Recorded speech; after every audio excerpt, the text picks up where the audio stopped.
Buenos días, hermanas y hermanos. En la primera parte de la respuesta a esta pregunta, explicamos que el cumplimiento legalista y a la letra de los 10 mandamientos no es lo que nos dará la salvación. Jesús no modificó los mandamientos, pero cambió su cumplimiento legalista por un cumplimiento basado en el amor a Dios y al prójimo. Si creemos en Jesús, nos daremos cuenta del gran amor que nos tiene por el sacrificio que hizo para darnos la gracia de su salvación. Como respuesta a ese tremendo amor que Jesús nos da, no podemos menos que amarlo también, y por lo tanto queramos hacer lo que a Él agrada, que es cumplir sus mandamientos, por sobre lo que a nosotros nos agrade. Basados en la perspectiva de la ley del amor que Jesús dio a los mandamientos de Dios, revisamos en la primera parte de la respuesta a esta pregunta los 3 primeros mandamientos.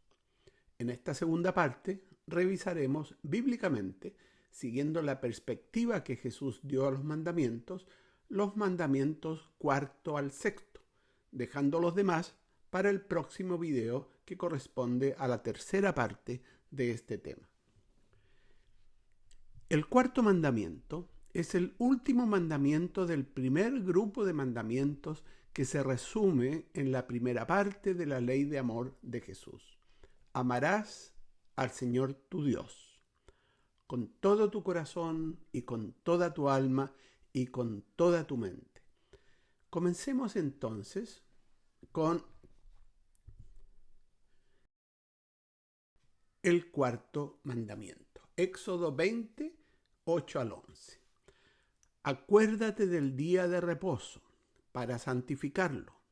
6 días trabajarás y harás toda tu obra, mas el séptimo día es reposo para Jehová tu Dios. No hagas en él obra alguna tú, ni tu hijo, ni tu hija, ni tu siervo, ni tu criada, ni tu bestia, ni tu extranjero que está dentro de tus puertas.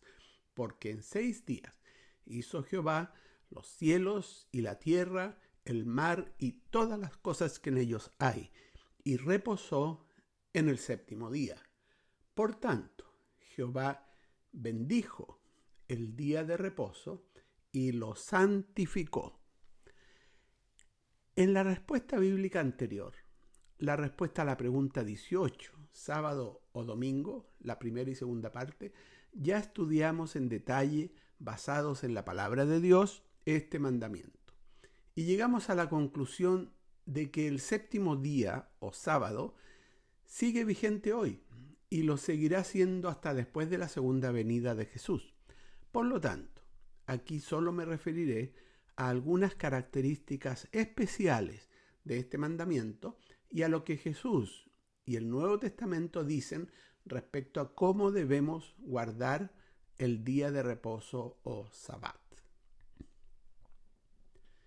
Hay solo 2 de los 10 mandamientos que no comienzan con un no, que son este mandamiento y el quinto mandamiento que nos dice honrar padre y madre. Son mandamientos que nos dicen algo que debemos hacer y no algo que está prohibido. Además, el cuarto mandamiento es el único de los 10 mandamientos que nos dice acuérdate. Cuando se nos da una orden y comienza por acuérdate o recuerda, el recordar puede tener 2 significados. Recordar un hecho del pasado, que es importante en relación con la orden que se está dando, o recordar esta orden en el futuro para seguirla cumpliendo. El cuarto mandamiento aplica estos 2 significados.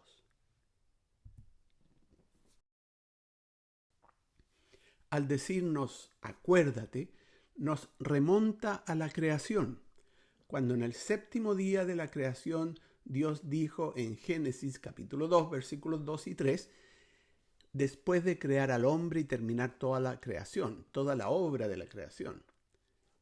Y acabó Dios en el día séptimo la obra que hizo, y reposó el día séptimo de toda la obra que hizo, y bendijo Dios al día séptimo y lo santificó, porque en él reposó de toda la obra que había hecho en la creación.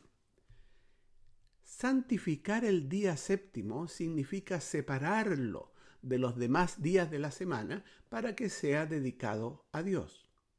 Es hacer este día santo. Santificar es la traducción de kadash en hebreo y agiazo en griego, que significa poner aparte, para uso sagrado o hacer santo. Al santificar este día, Dios lo hizo santo desde la creación, antes que existiera el pueblo de Israel y la ley mosaica. Solo Dios tiene la autoridad para santificar algo. En ninguna parte de la Biblia Dios quita la santidad a algo que Él hizo santo. O sea, el séptimo día sigue siendo un día santo, aunque muchos seres humanos no lo consideren así. La santificación de este día es un primer elemento que nos da una indicación de cómo guardarlo. El segundo elemento es la razón por la cual Dios creó este día. Dios dice que es porque Él reposó. ¿Necesita Dios descansar de la obra que hizo? No, Dios no se cansa. Entonces, ¿qué significa reposar? En Génesis, la palabra hebrea Shabbat, traducida como reposar, significa cesar de hacer algo, suspender una actividad. En Hebreos 4:4 dice, porque en cierto lugar dijo así del séptimo día, y reposó Dios de todas sus obras en el séptimo día. Aquí se usa la palabra griega katapausen, que significa también cesar la acción o detenerse. Isaías 40:28 nos dice, ¿no has sabido, no has oído que el Dios eterno es Jehová, el cual creó los confines de la tierra? No desfallece, ni se fatiga con cansancio, y su entendimiento no hay quien lo alcance. Una interpretación teológica ampliamente sostenida es que Dios cesó de su obra creadora para comenzar una nueva etapa, disfrutar y habitar su creación, especialmente con el ser humano que había creado a su imagen. Apoyan esta interpretación el Salmo 132, versículos 3 y 14. Porque Jehová ha elegido a Sión, la quiso por habitación para sí. Este es para siempre el lugar de mi reposo. Aquí habitaré, porque lo he querido.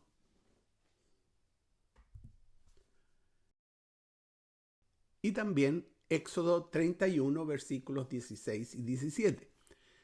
Guardarán, pues, el día de reposo los hijos de Israel, celebrándolo por sus generaciones por pacto perpetuo.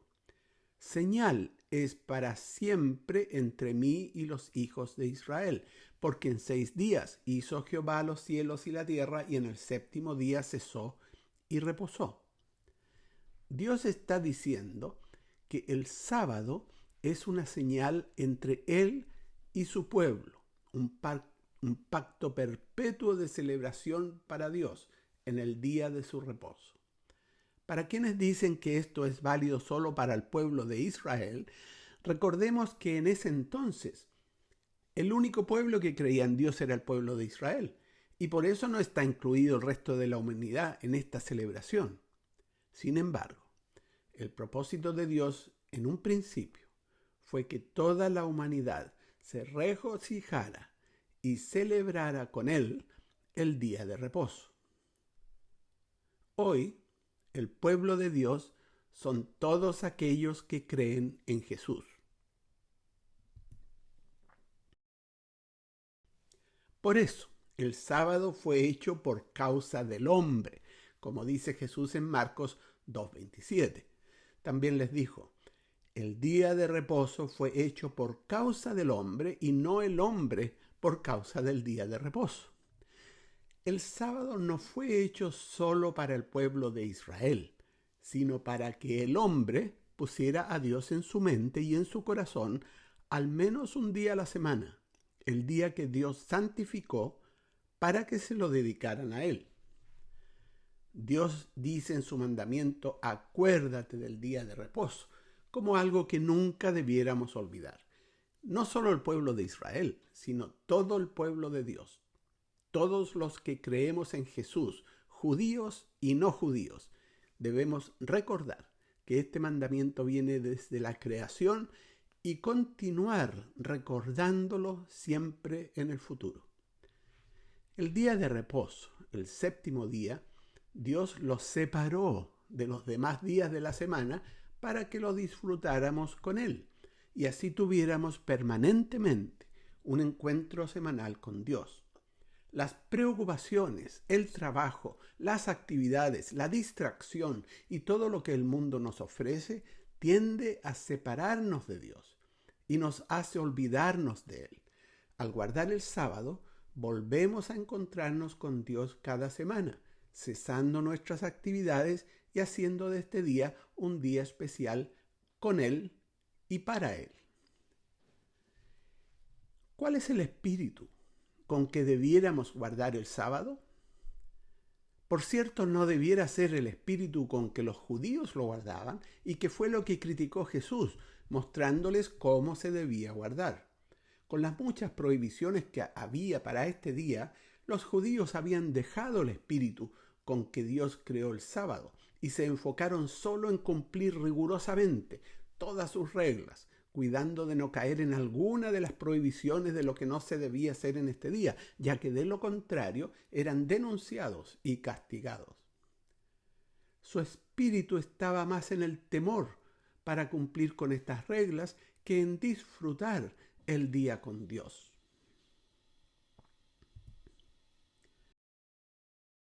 Jesús dice en Juan, capítulo 14, versículos 15 y 21, si me amáis, guardad mis mandamientos. El que tiene mis mandamientos y los guarda, ese es el que me ama. Y el que me ama será amado por mi Padre, y yo le amaré, y me manifestaré a él. Jesús nos dice que los mandamientos los debemos cumplir no como una obligación basada en reglas que hay que cumplir, sino por amor a Él. Amar no es solo una emoción o sensación que sentimos interiormente y que nos atrae hacia la persona amada. Es más que eso. Es una decisión. Es un compromiso permanente de hacer lo que agrada a la persona amada por sobre lo que nos agrade a nosotros mismos. Quien ama verdaderamente a una persona sacrifica todo por la felicidad de la persona amada. Jesús sufrió y sacrificó su vida por amor a nosotros, para que pudiéramos salvarnos y ser felices eternamente. ¿Cuánto nos amó Jesús, que sacrificó su propia vida por amor a nosotros? Cumplir el cuarto mandamiento por amor a Jesús es lo que nos da la clave de cómo guardarlo. Así como cuando amamos de verdad a una persona, lo que hacemos es poner sus deseos por sobre los nuestros, haciendo lo que le agrade en lugar de hacer algo que nos agrade a nosotros mismos, lo mismo es con Dios. Si amamos a Dios realmente, por amor a Él, guardaremos su sábado. Haremos lo que agrade a Él antes que lo que nos agrade, nos beneficie o queramos hacer para satisfacernos a nosotros mismos. Por eso debemos cesar nuestras actividades diarias, cesar de trabajar en nuestro propio beneficio y buscar lo que a Dios agrada.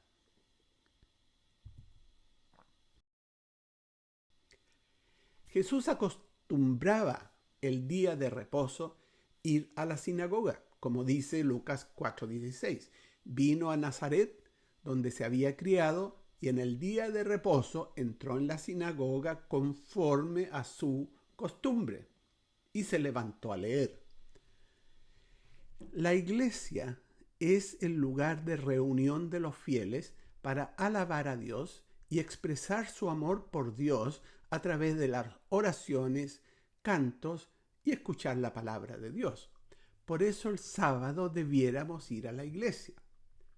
O si no es posible, dedicar ese día a Dios, leyendo su palabra en la Biblia y orando a nuestro Padre Celestial. Guardar el sábado no significa una obligación de ir a la iglesia, pero es una práctica aconsejable para todo cristiano.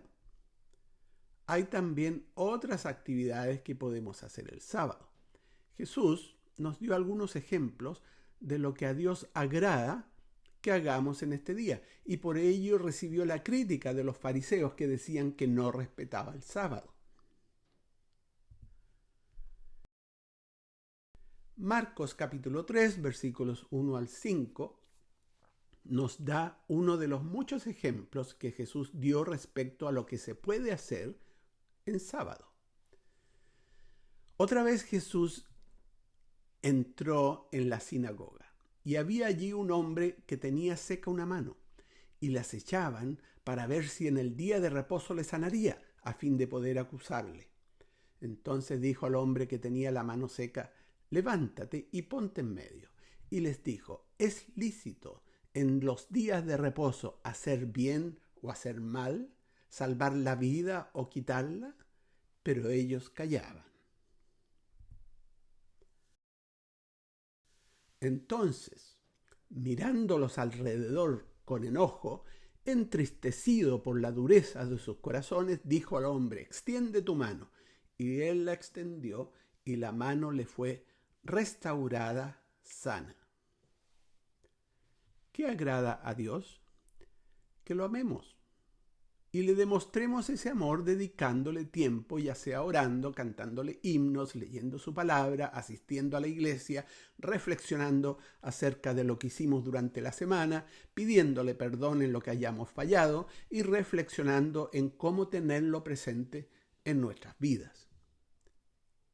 Pero también le agrada que amemos a nuestro prójimo, ayudándolo en lo que necesite, entregándole el mensaje de Jesús, visitando a los enfermos, visitando a quienes están privados de libertad, acompañando a los ancianos y discapacitados y ayudándoles. Estos son solo ejemplos. Lo importante es que al guardar el sábado tengamos presente que lo que hagamos sea para agradar a Dios, por amor a Él y no para nuestro beneficio personal o agradarnos a nosotros mismos. Esta es la clave de cómo guardar este mandamiento desde la perspectiva del amor. Los primeros 4 mandamientos se resumen en amar a Dios con toda nuestra mente, con todo nuestro corazón y con toda nuestra alma, para lo cual debemos dedicar todas nuestras fuerzas para no dejarnos arrastrar por lo que el mundo nos ofrezca. Si así lo hacemos, significa que consideramos a nuestro Dios por encima de nosotros mismos y de todo lo que existe, y por lo tanto no tendremos otros dioses, ni haremos imágenes a las que veneremos, ni usaremos el nombre de Dios con falta de respeto o irreverencia, y dedicaremos el sábado a Él como Él nos pidió.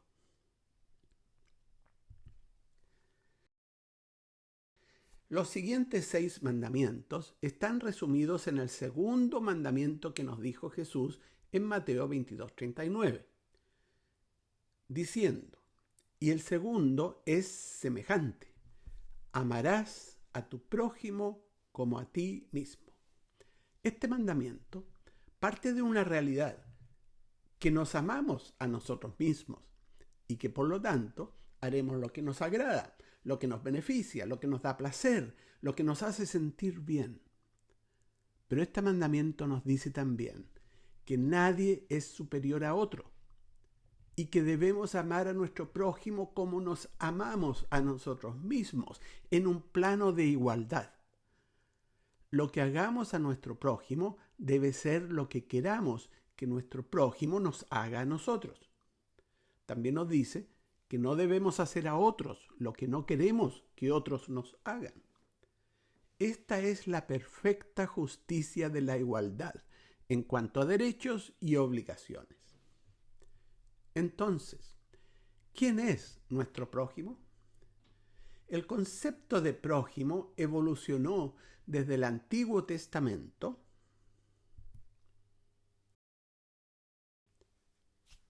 en que se usa la palabra rea, que se traduce como amigo, compañero o vecino, y que los judíos aplicaban a los miembros del pueblo de Israel en Levíticos 19:18. No te vengarás ni guardarás rencor a los hijos de tu pueblo, sino amarás a tu prójimo como a ti mismo. Yo, Jehová.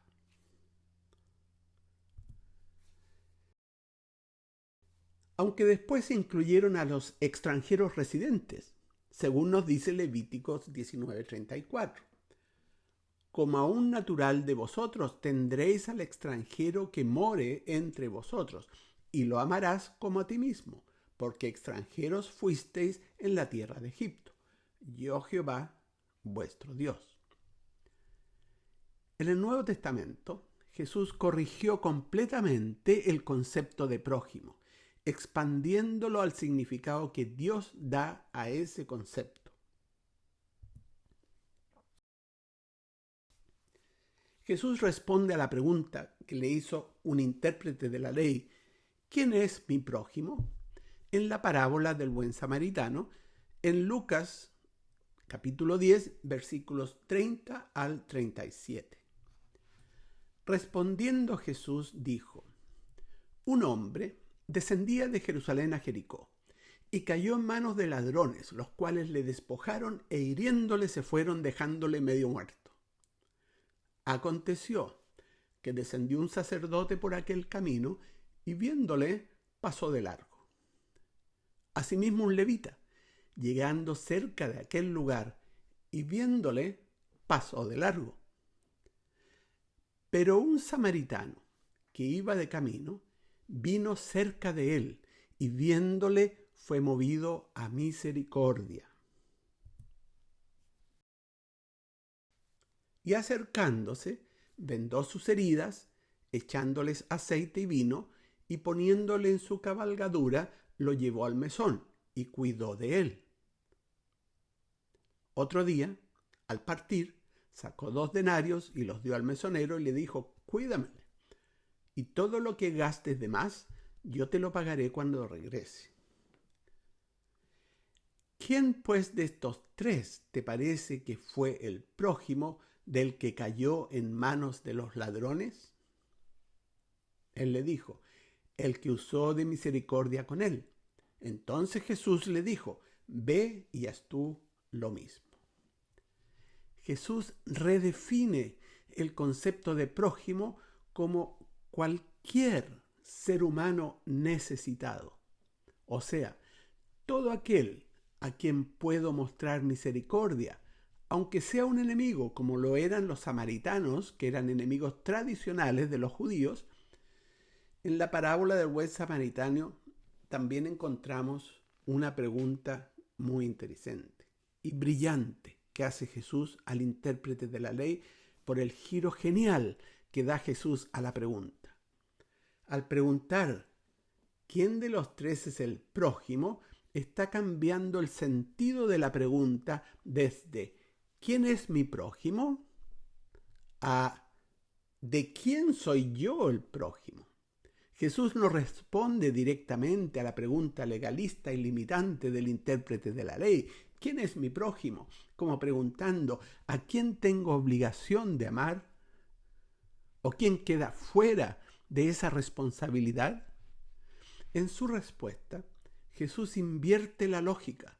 Ya no se trata de identificar a otros como mi prójimo, que en la parábola sería el herido, sino de convertirme yo en el prójimo del otro, a través del amor y la misericordia, que en la parábola sería el samaritano, el prójimo del herido, porque se acercó, se conmovió y actuó con compasión y misericordia.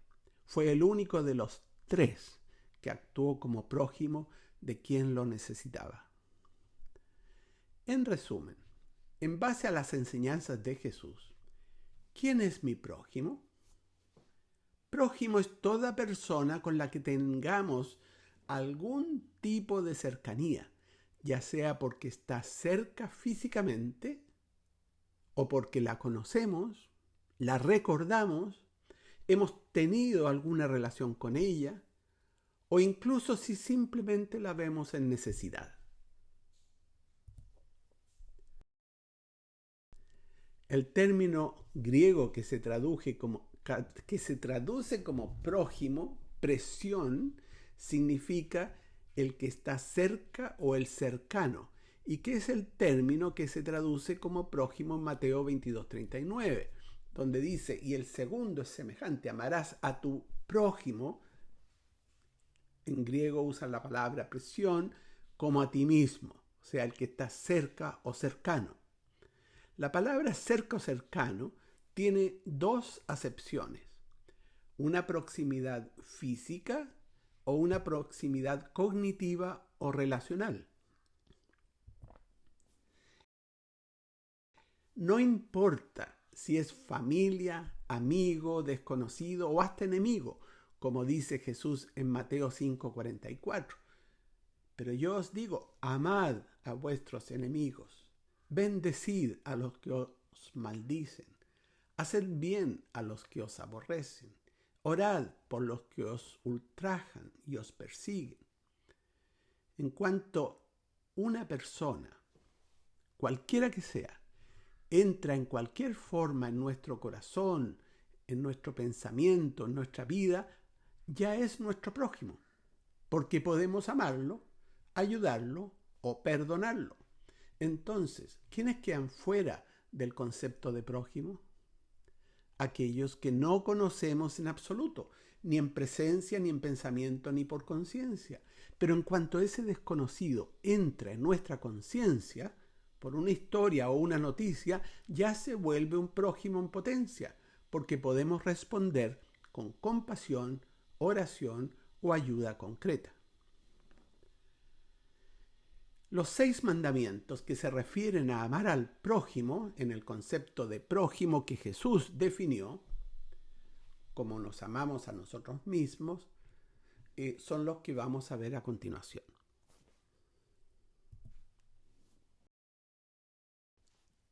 Quinto mandamiento, Éxodo 20:12. Honra a tu padre y a tu madre, para que tus días se alarguen en la tierra que Jehová tu Dios te da.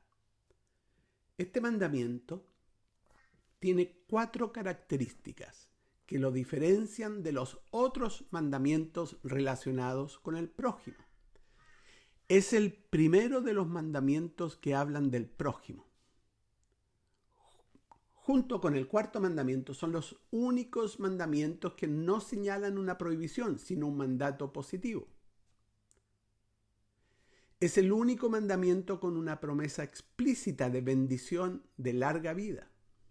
Y se refiere a un tipo de prójimo muy cercano, los padres. Estas 4 características parecieran darle a este mandamiento una importancia especial, y es que los padres ocupan un lugar privilegiado en relación con cualquier otro prójimo. Los padres son los primeros prójimos que Dios nos da. Nos dan la vida, nos crían, nos forman. Son el prójimo que tiene prioridad, aunque sin exclusión de los demás, ya que Jesús deja en claro que el amor al prójimo debe extenderse incluso hasta el enemigo. El amor al prójimo entonces comienza en casa, con los padres y la familia, como dice 1 de Timoteo capítulo 5, versículos 4 y 8. Pero si alguna viuda tiene hijos o nietos, aprendan estos. Primero, a ser piadosos para con su propia familia y a recompensar a sus padres, porque esto es lo bueno y agradable delante de Dios. Porque si alguno no provee para los suyos, y mayormente para los de su casa, ha negado la fe y es peor que un incrédulo.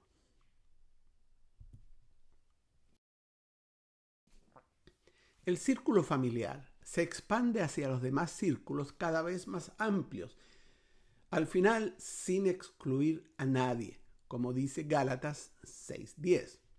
Así que, según tengamos oportunidad, hagamos bien a todos, y mayormente a los de la familia de la fe. En estos versículos podemos ver que aunque no se excluye a nadie, hay ciertas prioridades en el amor al prójimo, estando los padres en primer lugar. También vemos que honrar y amar a los padres significa proveerlos para satisfacer sus necesidades, recompensarlos por todo lo que hicieron por nosotros y ser piadosos con ellos. O sea, mostrar compasión, misericordia o comprensión hacia ellos, en especial cuando están sufriendo o han cometido un error.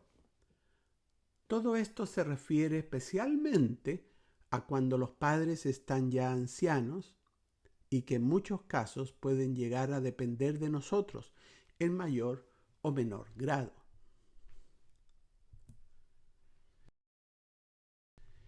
Pero mientras nosotros dependemos de ellos, también debemos honrarlos, respetarlos y obedecerlos. Colosenses 3:20 dice: Hijos, obedeced a vuestros padres en todo, porque esto agrada al Señor.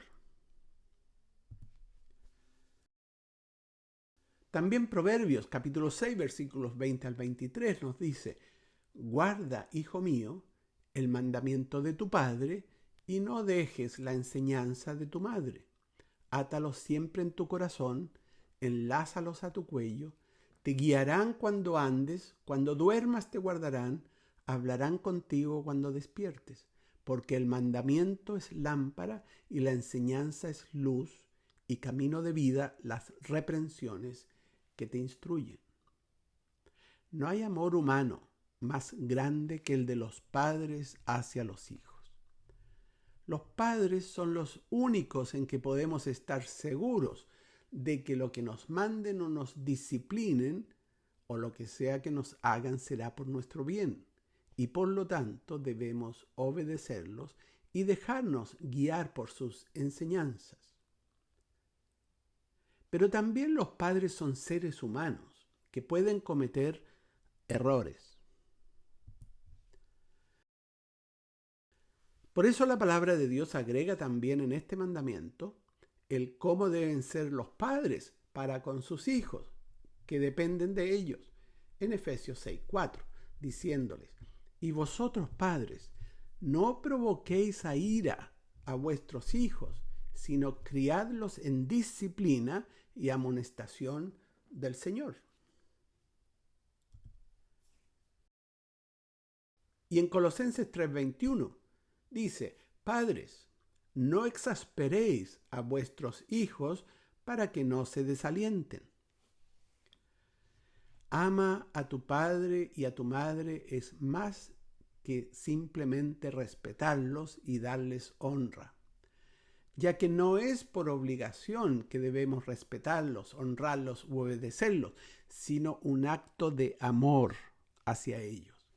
Amarlos significa que decidiremos y haremos lo que sea bueno para ellos y que les dedicaremos el tiempo que sea necesario, aunque sacrifiquemos el tiempo que queramos dedicar a nosotros mismos.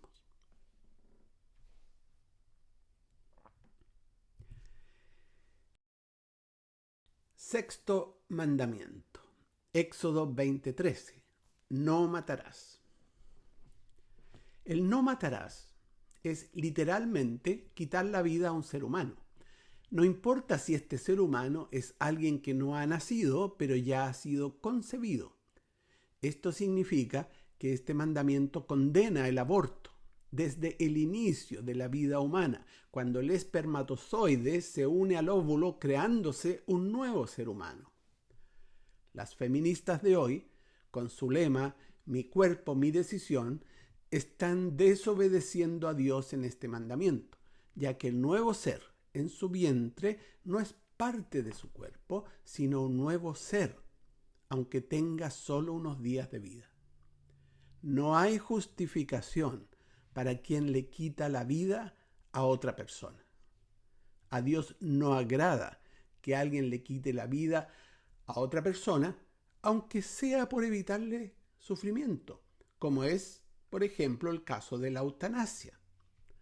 Tampoco agrada a Dios si una persona se quita su propia vida, como es el caso del suicidio. Causar cualquiera de estas muertes, por la razón que sea, es una desobediencia a este mandamiento y por lo tanto algo que no agrada a Dios. Pero este mandamiento va más allá de lo que literalmente significa no matar. Si alguien sigue a la letra lo que dice el mandamiento, podría decir que nunca ha pecado contra este mandamiento, ya que nunca ha matado a nadie. Pero eso es justamente lo que Jesús cambió. El sexto mandamiento no es solo una obligación literal de no matar físicamente al prójimo, sino un mandamiento de amar al prójimo.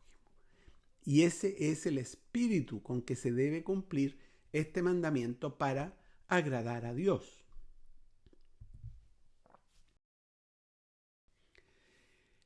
En relación con este mandamiento, Jesús explicó muy bien cuál es su alcance en Mateo capítulo 5, versículos 21 al 24. Oísteis que fue dicho a los antiguos: no matarás, y cualquiera que matare será culpable de juicio. Pero yo os digo que cualquiera que se enoje contra su hermano será culpable de juicio, y cualquiera que diga necio a su hermano será culpable ante el concilio, y cualquiera que le diga fatuo quedará expuesto al infierno de fuego. Por tanto, si traes tu ofrenda al altar y allí te acuerdas de que tu hermano tiene algo contra ti, deja allí tu ofrenda delante del altar y anda, reconcíliate primero con tu hermano. Y entonces ven y presenta tu ofrenda.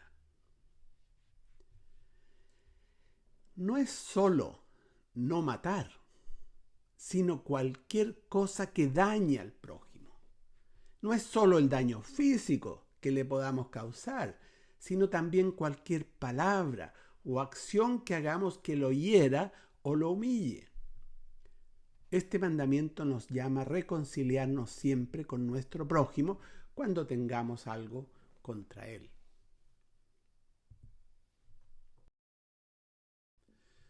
Más aún, si nuestro prójimo nos hace daño, ya sea verbal o físicamente, Jesús nos llama a no solo perdonarlo, sino que antes de responder en la forma que el prójimo nos hizo daño, estemos dispuestos a soportar que continúe con el maltrato físico o psicológico y perdonarlo siempre, como dijo Jesús en Mateo capítulo 5, versículos 39, 43 y 44.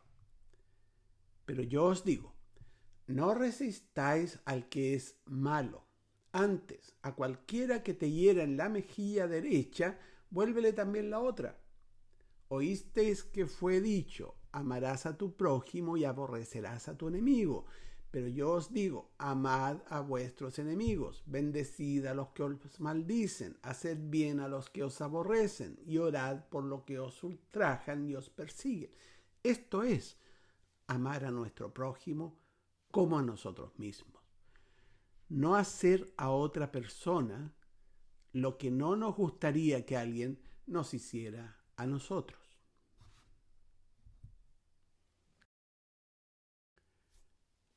Aún a quien sea nuestro enemigo, debemos amarlo y perdonarlo, como le dijo Jesús a Pedro cuando le preguntó: ¿cuántas veces debo perdonar a mi hermano? En Mateo 18, 21 y 22. Entonces se le acercó Pedro y le dijo: Señor, ¿cuántas veces perdonaré a mi hermano que peque contra mí? ¿Hasta 7? Jesús le dijo: no te digo hasta 7, sino aún hasta 70 veces 7.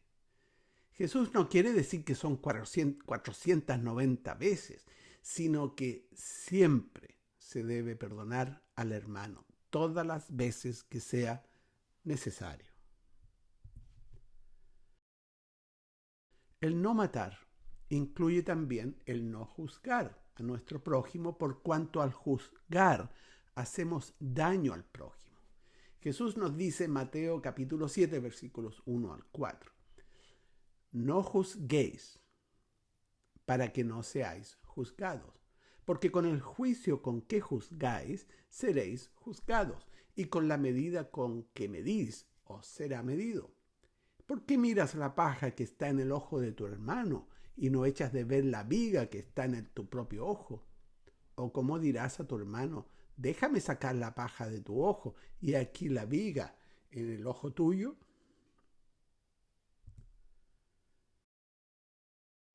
Pablo lo dice también en Romanos capítulo 2, versículo 1.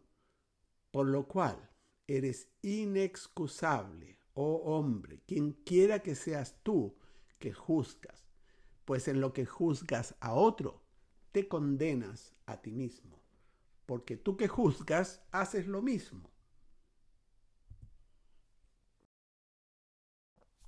Hemos visto que no matar no significa solamente no matar físicamente al prójimo, sino amar a nuestro prójimo. Jesús lo dice en Mateo 7:12. Así que todas las cosas que queráis que los hombres hagan con vosotros, así también haced vosotros con ellos, porque esto es la ley y los profetas. Y en Mateo 25, 42 al 42 al 46. Porque tuve hambre y no me disteis de comer. Tuve sed y no me disteis de beber. Fui forastero y no me recogisteis. Estuve desnudo y no me cubristeis. Enfermo y en la cárcel y no me visitasteis. Entonces también ellos le responderán diciendo: Señor, ¿cuándo te vimos hambriento, sediento, forastero, desnudo, enfermo o en la cárcel y no te servimos? Entonces les responderá diciendo: de cierto os digo, que en cuanto no lo hicisteis a uno de estos más pequeños, tampoco a mí me lo hicisteis. E irán estos al castigo eterno y los justos a la vida eterna.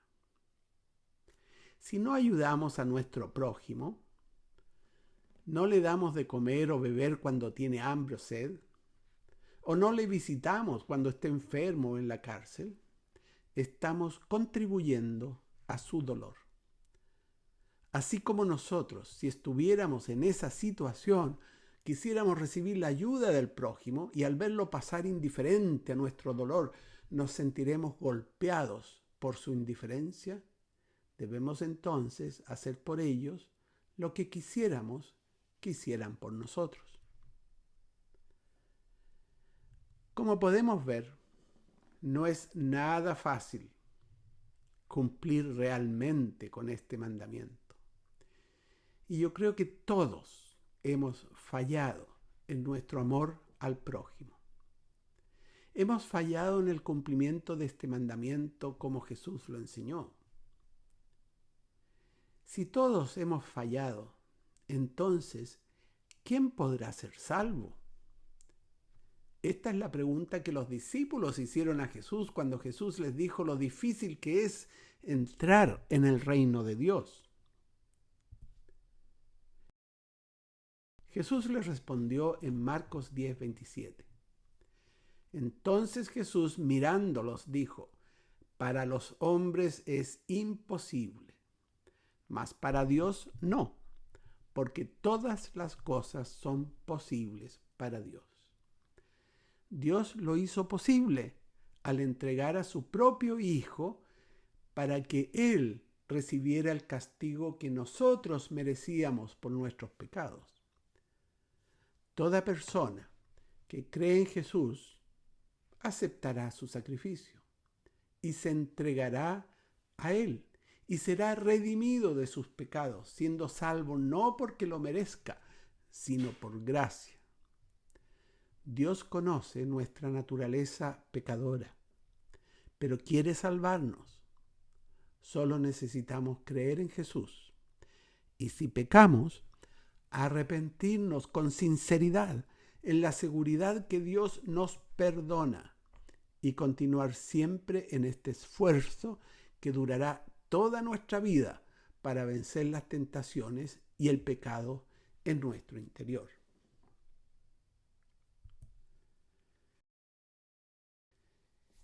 En este video, que es la segunda parte de la respuesta a la pregunta ¿cómo se aplican los 10 mandamientos en el mundo de hoy?, hemos revisado bíblicamente desde el 4.º al 6.º mandamiento, a la luz del mandamiento del amor que Jesús nos enseñó. Te invito a ver la tercera y última parte de esta serie de 3 videos, en la cual revisaremos los mandamientos 7.º al 10.º. Y agregaremos una conclusión o resumen final como respuesta a esta pregunta. Que Dios te bendiga.